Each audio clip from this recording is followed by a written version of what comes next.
What if time, instead of ensuring control, only conceals the cracks in even the most meticulously crafted plans?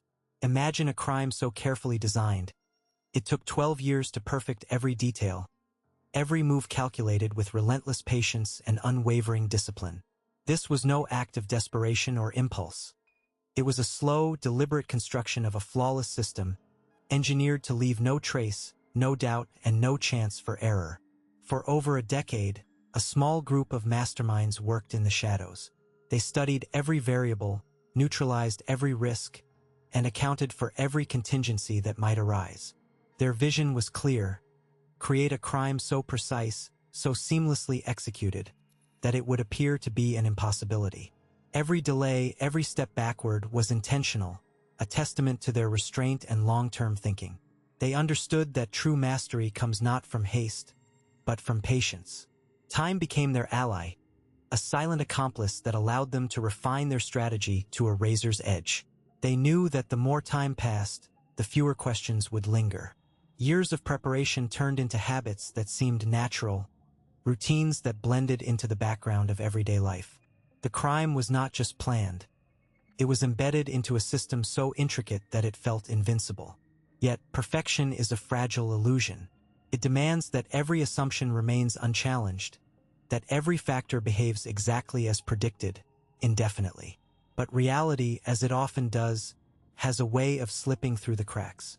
And in this case, it was not a grand betrayal, a violent confrontation, or a sudden act of chaos that unraveled their masterpiece.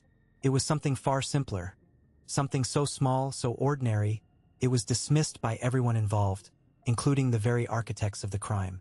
In just 8 seconds, the entire structure collapsed. 8 seconds that blended into routine, unnoticed by all but the keenest eye. A fleeting moment, almost invisible, yet powerful enough to shatter 12 years of relentless work. It was a detail so minute, so easily overlooked, that most people would have made the same mistake. This story is not about reckless criminals caught in the act or dramatic betrayals that bring down empires. It is about how a crime, designed with absolute precision and patience, failed not because of chaos or force, but because of one small moment that didn't belong. A moment that, once seen clearly, exposed the entire operation to collapse faster than anyone could have imagined. As we explore this tale, consider this: can any plan, no matter how perfect, survive the unpredictable flow of time?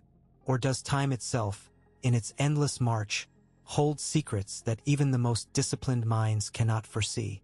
It's tempting to believe that with enough preparation, patience, and precision, any plan can be executed flawlessly. The idea of a perfect crime, one so meticulously crafted that it leaves no trace, no loose ends, has fascinated us for generations. But when you peel back the layers of these intricate schemes, you often find that even the smallest oversight can unravel everything in an instant. Maybe it's a moment of human error, an unexpected interruption, or simply the unpredictable nature of events beyond anyone's control. Before we dive deeper into this story, take a moment to think about what perfection really means in the context of crime. Is it even possible to control every variable, every reaction, every outcome when dealing with real people and real situations? Or are mistakes, slips, and surprises just an inevitable part of any plan, no matter how much time and effort is poured into it? I'd love to hear what you think. Have you ever believed in the idea of a flawless crime, or do you think that somewhere along the way something always goes wrong? Drop a comment below sharing your perspective. Do you think it's hubris to believe one can outsmart circumstances entirely? Or is there a way to truly master every detail? This isn't just about the story unfolding here. It's about the broader question of control and unpredictability in life itself. As the narrative continues, keep that question in mind.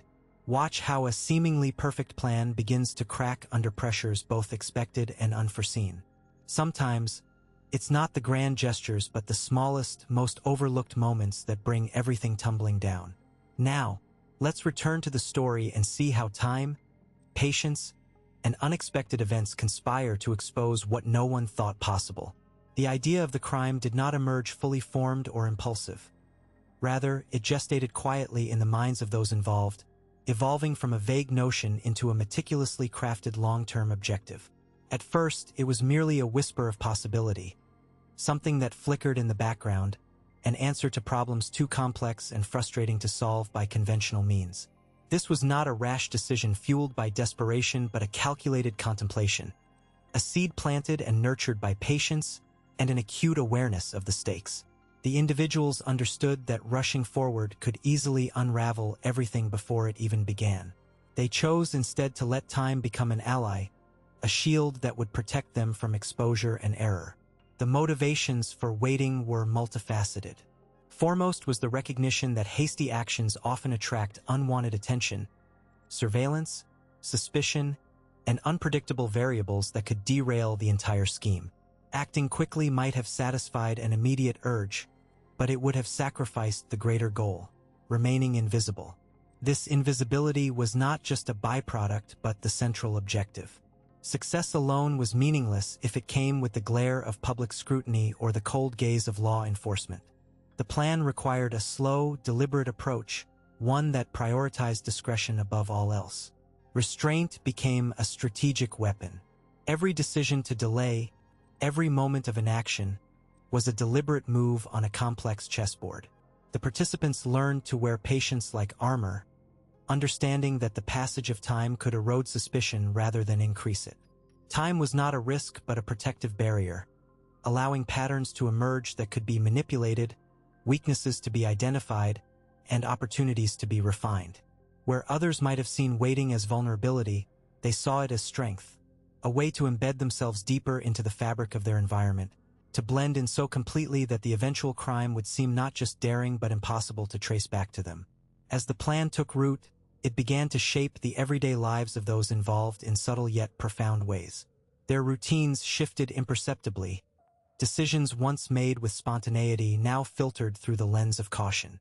Priorities realigned, personal ambitions and relationships were weighed against the overarching need for secrecy. Casual conversations were curtailed, locations visited were chosen with an eye toward avoiding patterns that might attract notice. Even leisure activities were adapted to maintain plausible deniability. The crime, while still not committed, had become the silent axis around which their lives revolved. This transformation was not marked by grand gestures or overt signals, but by a quiet, pervasive influence that seeped into every choice and interaction. The participants became experts in concealment, not just of their intentions but of their very selves. They learned to mask anxiety with calm, to appear ordinary even when their minds raced with complex calculations. The crime was a shadow they carried, but it was one they sought to hide from both the world and themselves. This duality, the tension between the hidden plan and the visible facade, defined their existence during this period of waiting.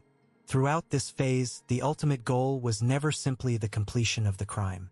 Instead, it was the achievement of invisibility, an outcome where the act itself would be swallowed by obscurity, leaving no trace, no suspicion, no connection. Their success would be measured not by what they took or altered but by what remained untouched. The fragile trust of society, the normal rhythms of daily life, and the unbroken chain of cause and effect that would make their involvement unthinkable. The careful cultivation of invisibility demanded sacrifices. Relationships were tested as secrecy bred distance, and the constant vigilance required to maintain the illusion of normalcy added a subtle but persistent strain.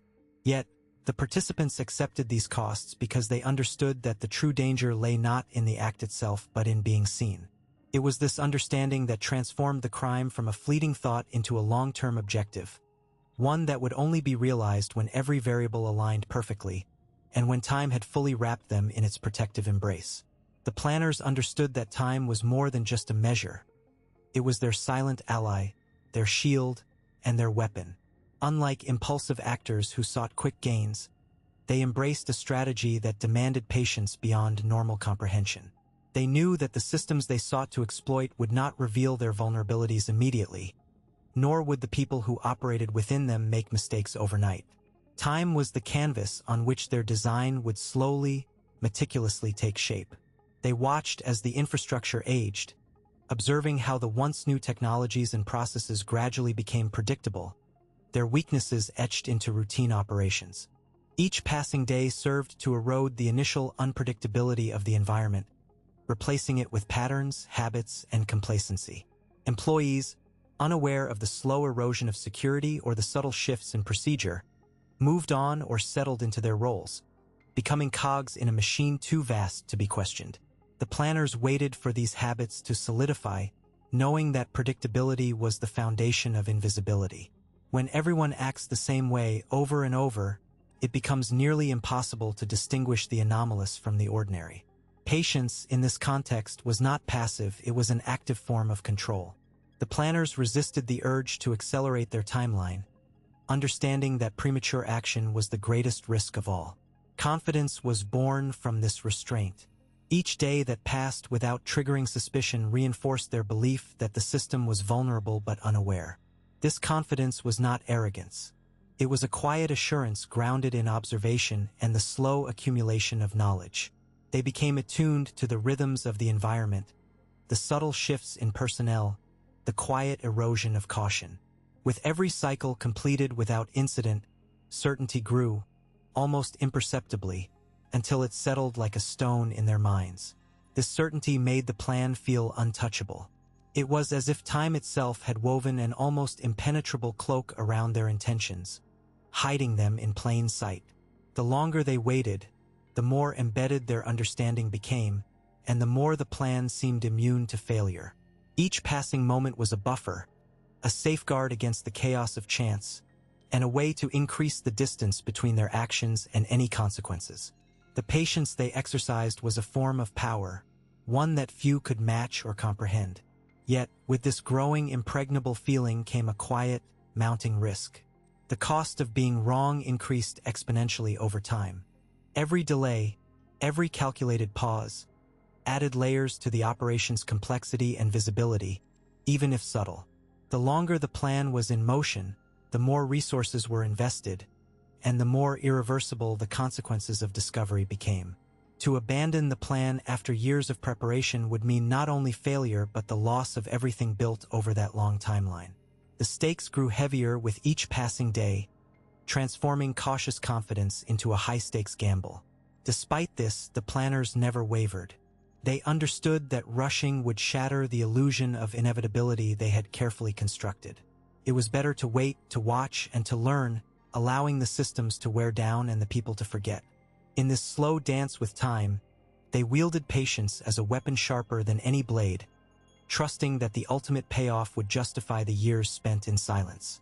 Their careful orchestration was a testament to how time, when harnessed with precision, could transform uncertainty into near certainty, and a crime that felt perfect in its design, even if fate would one day challenge that perfection. Every element of the plan had been engineered to dissolve into the background, leaving no trace that could be followed back. The architects of this operation understood that the slightest pattern, the faintest routine, or the smallest digital whisper could unravel everything. From the outset, they committed to a disciplined chaos, a deliberate avoidance of predictability that would confuse even the most relentless pursuers. Patterns were the enemy. Each movement was staggered, each meeting was shifted in time and place, and every interaction was cloaked in randomness. They avoided habitual routes or fixed schedules. Instead, their paths curved unpredictably, shifting like shadows at dusk. Even the timing of communications was staggered, deliberately jumbled to prevent the formation of any detectable rhythm. This was no haphazard scattershot approach, but a calculated disruption designed to fracture any attempt to map their behaviors. They embraced the paradox of control through relinquishing routine, understanding that predictability was a vulnerability they could not afford. Digital exposure was a battlefield of its own. Devices were purged and replaced with burner models at such frequency that any link to their true identities was severed before it could be traced. They used layers of encryption and misdirection, routing data through labyrinthine networks that obscured origin and destination alike.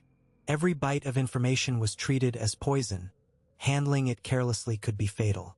They avoided any online footprint that could be connected to their real-world counterparts, and communications were kept to the bare minimum, often conveyed through coded language and ephemeral platforms that self-destructed after use.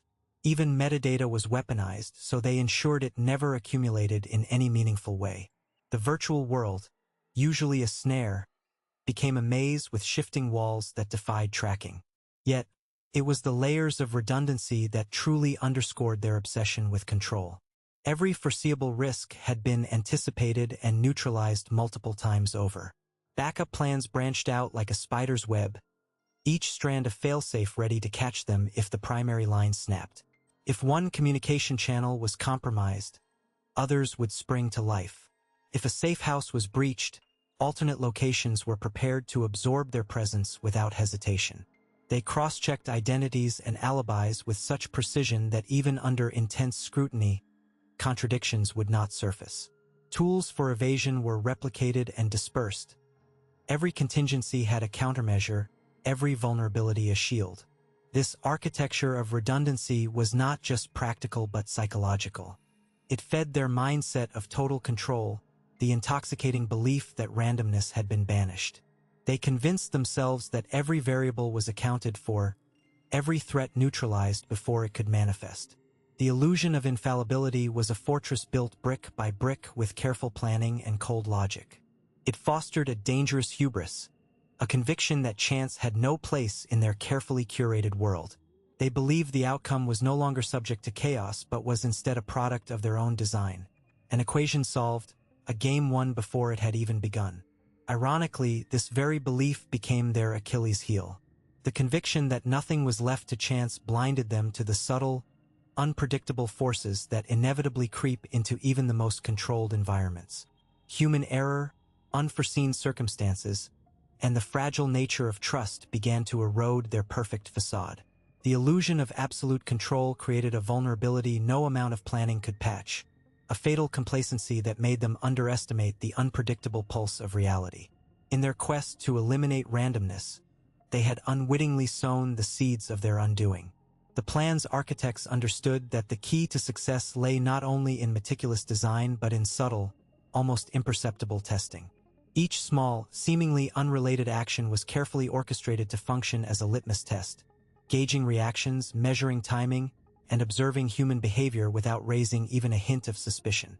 These tests were the silent sentinels of their operation, quietly gathering data that would shape the final execution. One of the earliest tests involved sending inconspicuous messages to contacts near the target location. The messages contained coded phrases, disguised as casual greetings or mundane inquiries, but they were designed to provoke specific responses. By analyzing the timing of replies, the tone of the language, and any deviations from expected behavior, the planners could assess the vigilance and alertness of potential witnesses or security personnel. Because the messages appeared harmless and unrelated to anything illicit, no alarms were raised, and the data collected was invaluable. Parallel to this, seemingly innocent errands were carried out in the vicinity of the eventual crime scene. These included pickups and drop-offs, brief loitering, and repeated visits to public areas at different times of day. Each action was logged meticulously, noting not only the presence of security cameras but also the behavior of passersby. Was anyone paying too much attention? Did anyone take note of unfamiliar faces? Such details were crucial to understanding the environment's pulse and predicting how it might react to more significant moves. Another subtle test involved manipulating environmental factors. Small changes in lighting, rearranging objects slightly, or leaving personal items momentarily unattended. These tweaks were intended to provoke natural responses from staff or residents, revealing how observant and reactive they truly were. The reactions were carefully monitored, not just through direct observation but also by reviewing security footage and eyewitness accounts. Each subtle test was designed to confirm or challenge assumptions about human behavior, refining the plan's timing and approach. With every successful small test, the team's confidence grew, and their apprehension waned. They began to trust the data they had gathered, believing it painted an accurate picture of a controllable environment. The silence following each trial was interpreted as tacit approval of their methods. No suspicious behavior, no unexpected interventions. This growing assurance became a double-edged sword. While it emboldened their moves, it also deepened their complacency. They mistook absence of evidence for evidence of absence, overlooking the possibility that their probes might have alerted others in ways they couldn't detect. At one point, A seemingly minor test involved one team member casually entering the building and engaging in brief conversation with a receptionist. The interaction was designed to test not only the receptionist's alertness but also the general atmosphere, how quickly information might spread, how rumors might form. The receptionist's relaxed demeanor and lack of follow-up questions reassured the team that their presence would be unobtrusive. Yet, unbeknownst to them, this small act planted subtle seeds of curiosity that would ripple outward, influencing later events in unpredictable ways. The team's approach to testing was methodical yet disguised as everyday life, a masterclass in blending in. This strategy minimized risk and maximized the quality of the intelligence gathered. Even the timing of these tests was calibrated to avoid patterns that might attract attention. They varied days and hours, sometimes conducting multiple tests in quick succession, other times allowing long intervals to pass, maintaining an air of randomness. This attention to detail was intended to mimic organic human behavior, further masking their true intent. Midway through these experiments, a question arises that invites reflection. Can a crime ever truly be perfect? Or are mistakes inevitable no matter how much planning goes into it? This question has puzzled detectives, criminals, and scholars alike for centuries. If you have thoughts on whether perfection in crime is an attainable goal or merely an illusion shattered by human error, share your perspective in the comments below. Your insights could shed light on this enduring mystery. As the series of tests continued, each success was a fragile thread strengthening the team's belief in their control over chaos. The data seemed to validate their assumptions, creating a feedback loop where confidence bred more tests and more tests bred deeper confidence. This cycle masked the silent cracks forming beneath the surface, small discrepancies in timing, overlooked nuances in behavior, and the unpredictable variables of human nature. These subtle miscalculations would later prove fatal, unraveling the illusion of a flawless plan. In the end, the very mechanisms employed to erase randomness introduced new uncertainties. The careful balance between observation and action became skewed by overconfidence. The harmless tests, intended to disguise the real operation, were in fact the first dominoes to fall, triggering a chain reaction that no amount of planning could contain. The perfect crime, it seemed, was less a testament to control and more a lesson in the folly of underestimating the unpredictable pulse of reality. The day had arrived with an almost surreal clarity. After countless hours spent fine-tuning every detail, rehearsing every movement, and assessing every variable, the team stood on the precipice of execution. It was a morning bathed in quiet light, the kind that seemed to hush the world, as if nature itself held its breath in anticipation. The air was still, the streets unusually calm, and even the usual hum of distant city life felt muted. It was a rare pause, a fleeting moment of peace that seemed to confirm what everyone already sensed. Everything was finally in place. This day mattered because it was the culmination of months of meticulous preparation, each element painstakingly aligned to ensure success. Any delay beyond this point risked unraveling the fragile web of timing and synchronization that had been woven so carefully. Intelligence gathered had indicated a narrowing window of opportunity. Security protocols were scheduled to tighten, new personnel rotations were imminent, and the unpredictable variables of human behavior, always the wild card, loomed larger with each passing hour. To wait meant inviting fresh uncertainties, new patrol patterns, and a cascade of obstacles that could shatter the delicate balance the team had worked so hard to achieve.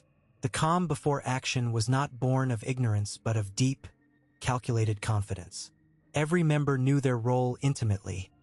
Rehearsals had drilled the strategy into muscle memory. There was no room for hesitation, no space for doubt. The plan, which had once seemed ambitious if not audacious, had matured into an intricate machine where each cog fit perfectly with the others. The preliminary tests, designed to mask the true intent and gauge reactions, had been executed flawlessly, their success reinforcing the belief that failure was no longer an option. This was not blind optimism but the quiet certainty that comes from thorough preparation and the convergence of favorable conditions. Standing together in the dimly lit room before the operation, the team shared a collective stillness. Eyes met briefly, conveying unspoken reassurances. The usual nervous energy had been replaced by a focused calm, the kind that sharpens senses and clears the mind. The leader's voice was steady and measured, outlining the final steps with a clarity that left no room for misinterpretation. Each person internalized the gravity of the moment, aware that the slightest misstep now could cascade into catastrophe, yet confident that such a misstep was improbable given the robust safeguards embedded in the plan. There was an almost palpable sense of inevitability, as if the sequence of events was predestined to unfold exactly as designed. The team had wrestled with uncertainty for too long to let it dictate the outcome now. Instead, they embraced the discipline of execution, relying on the precision of their work rather than chance. The synchronization of movements, the alignment of external conditions, and the psychological readiness of all involved created a rare harmony. It was this harmony that transformed an intricate plot into a near certainty, a moment when preparation transcended possibility and failure was no longer a shadow looming on the horizon. As the clock edged closer to the designated hour, the atmosphere thickened with a mix of anticipation and resolve. The final checks were performed swiftly and methodically, each confirming what was already known. The plan had reached its zenith. To proceed was to step through a threshold beyond which there was no turning back. Yet, paradoxically, this threshold was not daunting but empowering. It was the point where theory coalesced into action, where speculation yielded to execution, and where the team could finally trust in the foundation they had so diligently constructed. In that rare, fleeting moment, the planners believed they had tamed the unpredictable pulse of reality itself. The delicate equilibrium they had established felt unbreakable. It was a moment suspended in time, a calm before the inevitable storm of motion. The perfect crime, as they envisioned it, was no longer a distant aspiration but an imminent reality, an orchestrated symphony in which each note was poised to ring true. Delay would have been a betrayal of all that had been accomplished, an invitation to chaos disguised as caution. And so, with conviction unshaken, they stepped forward, confident that the intricate dance they had choreographed would unfold flawlessly. The seconds slipped by like any other moment in the rhythm of a busy city morning. The street hummed softly with the steady pulse of life, footsteps tapping against pavement, the distant murmur of traffic blending with snippets of conversation and the occasional bark of a dog. A man in a crisp black jacket adjusted the strap of his worn messenger bag as he crossed the intersection, glancing briefly at the flickering signal light. Nearby, a woman in a bright yellow scarf paused, pulling a pair of gloves from her purse with careful fingers, her breath rising in small clouds that dissolved into the cool air. None of it drew attention. None of it suggested that the fabric of the day was about to shift. In that fleeting span, a hand brushed against a weathered bench, fingers accidentally nudging a crumpled receipt lodged between the slats. The paper fluttered momentarily before settling back into place, unnoticed by the woman seated nearby, who sipped her coffee with slow deliberation. A cyclist wheeled past, bell chiming faintly as he weaved through the crowd, his eyes briefly catching the glint of sunlight on a passing car's windshield. No one paused to wonder why the light lingered just a fraction longer on red, or why a distant siren seemed to fade just as it approached the corner. Inside a small cafe, a waiter wiped down a table with a practiced motion, the cloth tracing familiar circles over the worn surface. A man at the counter shuffled a folded newspaper, fingers tapping a silent rhythm as he stared absently out the window. The barista steamed milk behind the counter, the hiss of the machine blending seamlessly into the background noise. None of these motions carried weight beyond their routine function. Actions as ordinary as the rising sun, as predictable as the ticking of a clock. At the edge of this tableau, a figure paused just long enough to exchange a brief nod with a nearby passerby, the gesture so subtle it could have been mistaken for a flicker of recognition between strangers. The nod was unremarkable. The passerby's eyes met the figure's only for a heartbeat before shifting back to the path ahead. No one considered the significance of that silent communion, nor the slight hesitation it introduced into the flow of movement. A newspaper vendor flipped a page with a soft rustle, revealing an advertisement for a local theater production. The headline caught the eye for a moment, then was forgotten as the vendor counted change and handed it over to a waiting customer. Outside, a dog tugged on its leash, tail wagging in rhythmic enthusiasm, pulling its owner a step or two forward. The owner smiled absently but made no effort to control the pace, content to let the animal's energy dictate the moment. The air carried the faint scent of coffee and rain-dampened asphalt, mingling with the distant clatter of construction and the murmur of voices from open windows. The world moved in quiet harmony, every sound and gesture folding into the next without pause or question. No alarms sounded, no eyes narrowed in suspicion. The ordinary was absolute, its presence so complete that it rendered the moment invisible. 8 seconds passed, a blink in the grand continuum of time, yet within that span, countless small movements unfolded. A glance exchanged, a breath drawn, a footfall landing. Each act was a thread woven into the fabric of normalcy, indistinguishable from the countless others that had come before and would follow after. It was a fragment of life so mundane that it left no mark, no ripple, no hint of the undercurrents that would soon surface. In that brief interlude, the world held its breath without knowing, continued its dance without hesitation, and carried on as though nothing had changed. Every gesture was a whisper of the familiar, every sound a note in the everyday symphony. The moment passed unnoticed, unflagged, unquestioned, lost in the steady, unyielding flow of routine. The error persisted through the earliest stages of investigation largely because it blended seamlessly with the prevailing assumptions and expectations of those involved. At first glance, nothing about it appeared out of place. It fit comfortably within the established framework of what was perceived as normal or plausible. This compatibility meant that investigators, conditioned to look for anomalies that challenged conventional wisdom, simply did not sense the need to question it further.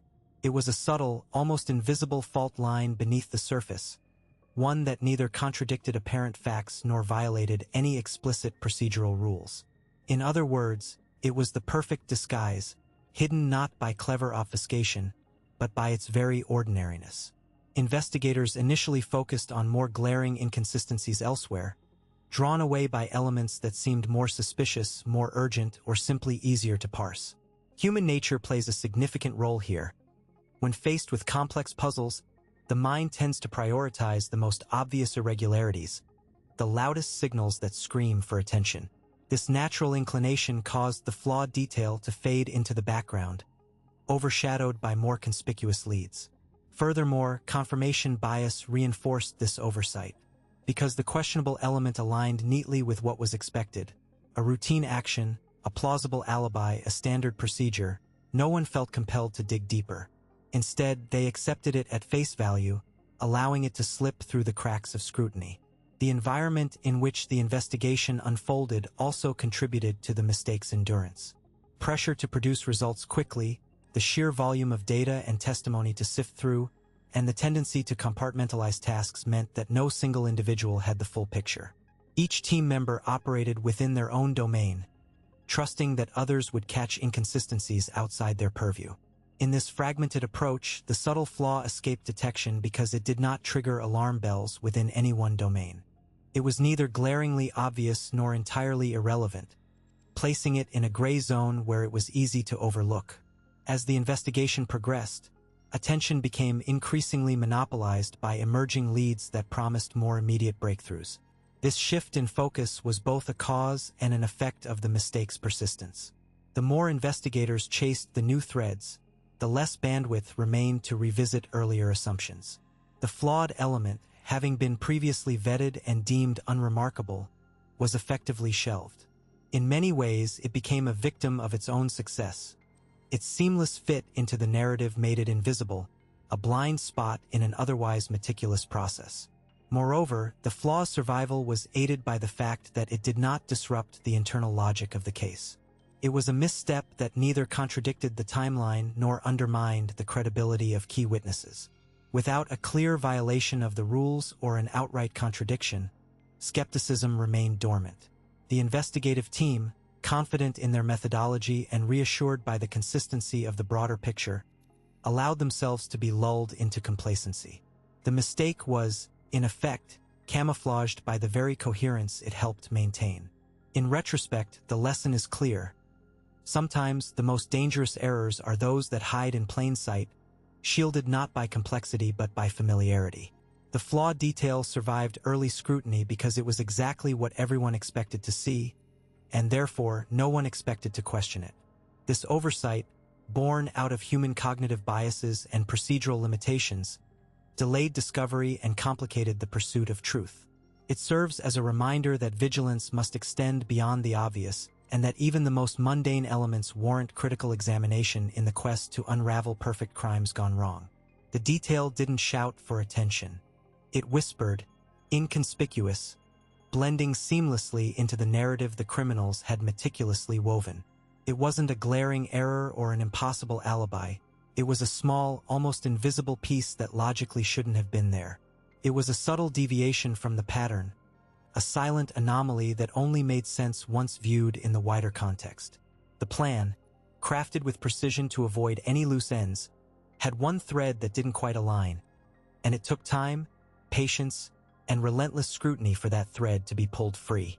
Detectives had reviewed every facet of the plan countless times, each element fitting perfectly into the puzzle as expected. This particular detail, a routine communication protocol used during the operation, was assumed to be standard, a necessary part of coordination. The criminals had deliberately included it, knowing that its familiarity would disarm any suspicion. Yet, when an investigator revisited the timeline with fresh eyes, comparing intercepted communications against known behavioral patterns, a discrepancy became apparent. The frequency and timing of one message didn't correspond to the supposed location or status of the sender at that moment. It was a minor inconsistency, something that could have been overlooked as a technical glitch or an innocent miscommunication. But it wasn't. This was the key that unlocked the entire chain of events. Once that detail was spotted and questioned, the logical structure the criminals had relied upon began to unravel.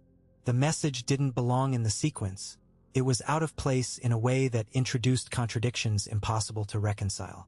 With that small crack, the entire facade started to crumble. Investigators re-examined other pieces of evidence under this new light, and the tightly knit alibi network showed signs of strain. Timelines that had matched perfectly now revealed gaps, witnesses' statements conflicted, and digital footprints suddenly pointed in conflicting directions.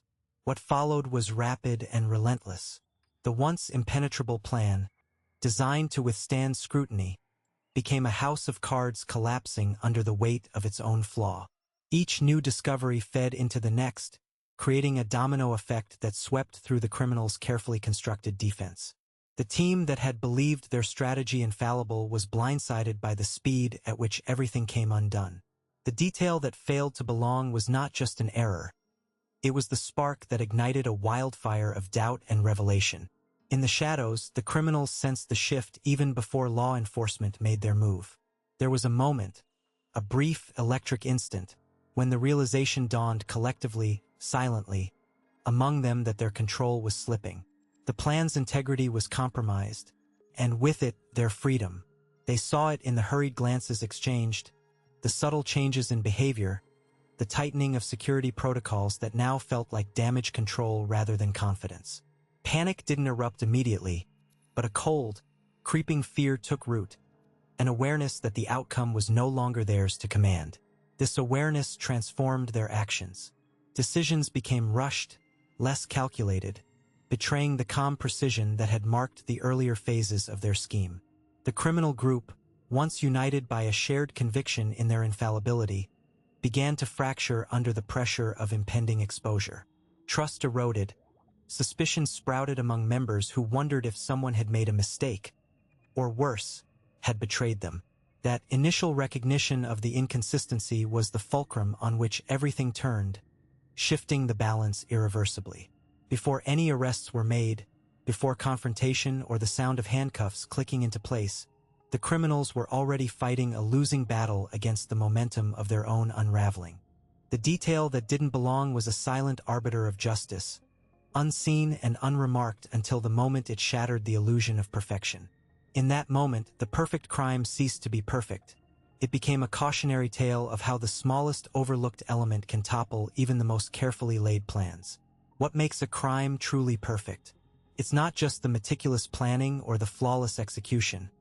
It's the illusion that every assumption will hold true indefinitely. The truth is, No matter how intricate the web woven by the criminal mind, perfection hinges on a fragile foundation. The belief that nothing unexpected will ever challenge the carefully controlled environment they create. But humans, by nature, are curious and restless. We question, we observe, and inevitably, we find the cracks that others hope will remain hidden forever. In this story, 12 years of painstaking preparation unraveled in a mere 8 seconds. 8 seconds that were never questioned, never scrutinized, and never anticipated as a potential threat to the entire scheme. This brief moment became the silent arbiter of justice, a subtle anomaly that refused to fit the narrative crafted by the perpetrators. It was a detail overlooked, dismissed as insignificant, yet it was enough to dismantle what appeared to be an unbreakable fortress of deception. This is the paradox of perfect crimes. Their downfall is often not a glaring error, but a minute inconsistency, a fleeting lapse in control. The criminals' confidence in their own design blinds them to the possibility that the world around them is not static. Time moves forward, circumstances evolve, and people, whether investigators, witnesses, or the criminals themselves, inevitably question what once seemed unassailable. It is this relentless human curiosity and the refusal to accept things at face value that ensures no crime remains perfect forever.